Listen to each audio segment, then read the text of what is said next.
Guys, I'm sure kilalang-kilala nyo po si Jimmy Alapag. Ngayon, isa na pong coach mga sangkay dito sa Pilipinas at syempre, galing din po siya mga sangkay sa Amerika na nagtitraining po sa mga player ng NBA sa isang team ng NBA. At ngayon mga sangkay, meron po siyang pasabog tungkol po sa nangyari kay Rene Baterbonia at kay Divine Adely.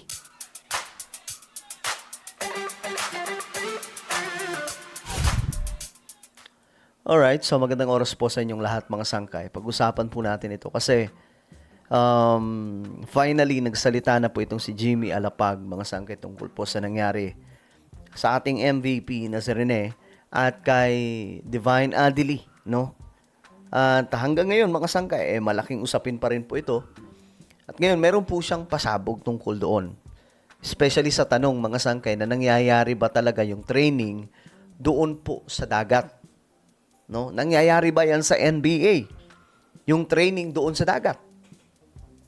Ngayon, malalaman nyo po ang kasagutan mga sangkay. Anyway, bago tayo magpatuloy sa mga hindi pa po dyan nakakapag-subscribe sa ating YouTube channel, makikita nyo po yung subscribe button sa baba ng video na to. I-click nyo lamang po yung subscribe, i-click ang bell, at i-click nyo po yung all. Sa mga nanonood po sa Facebook, i-follow nyo po yung ating Facebook page. Alright guys, so, ito na nga, pag-usapan po natin to ngayon. Kasi, ito po yung lumabas na report. Nagsalita na nga po si Jimmy Alapag sa isa pong interview ni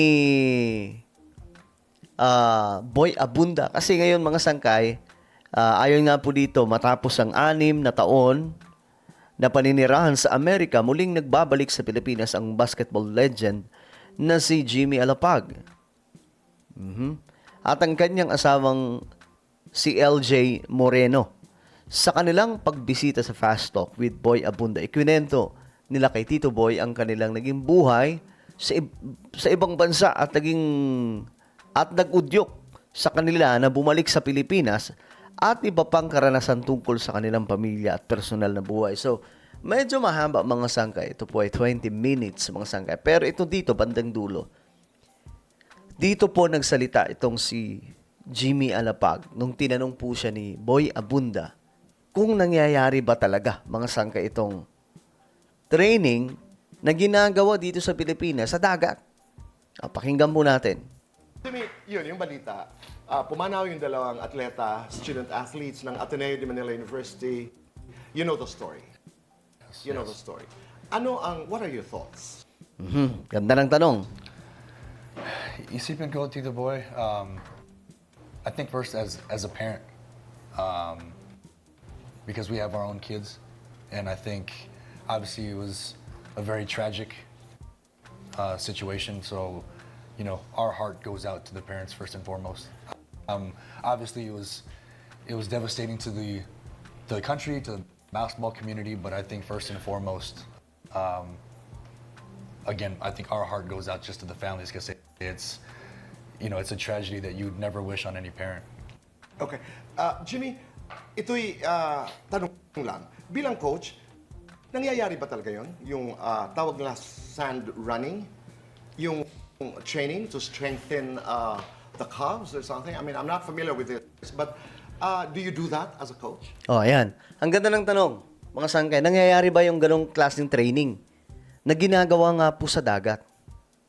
Ulitin po natin. Kasi ang ganda ng tanong, kasi may mga bali-balita na sa Pilipinas lamang daw po ito ginagawa. Mga Pinoy coaches ang gumagawa na ito. So kung totoo ito, mga sangkay, dapat matigil na po yan. Na doon po dinadala yung mga athletes sa dagat, samantalang basketball yon.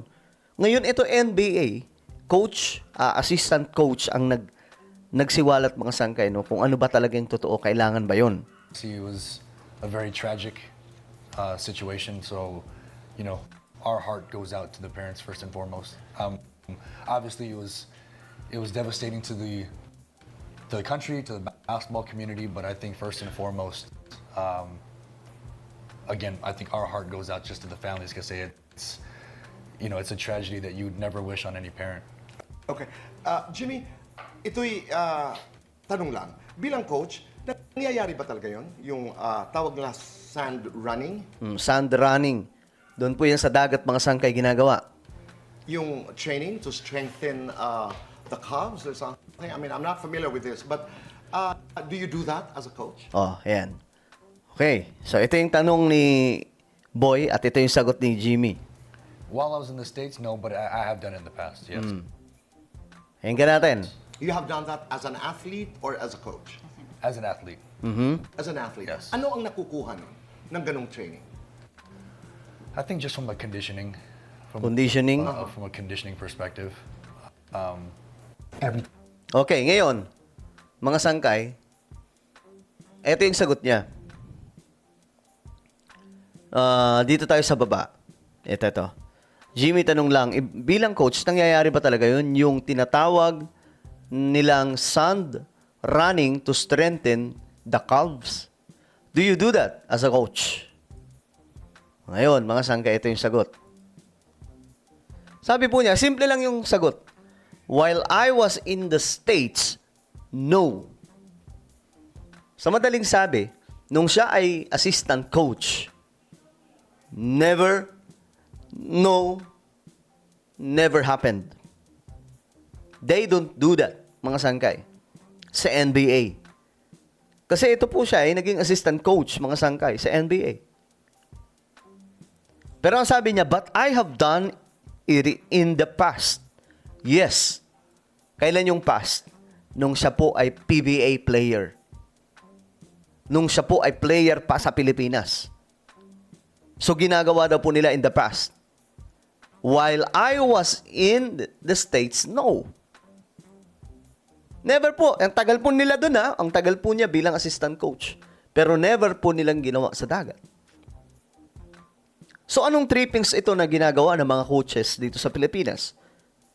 Kung totoo ito at hindi lamang po si Coach Tab Baldwin, dapat din po imbestigahan lahat po ng mga kupunan, mga teams sa ating bansa, mga coaches na nagsasagawa na ito dahil napakadelikado. Kung sa Aurora pala madalas ginagawa yung mga estudyante. 'Di ba? Ay, ang klaro po yung sagot niya. Hindi.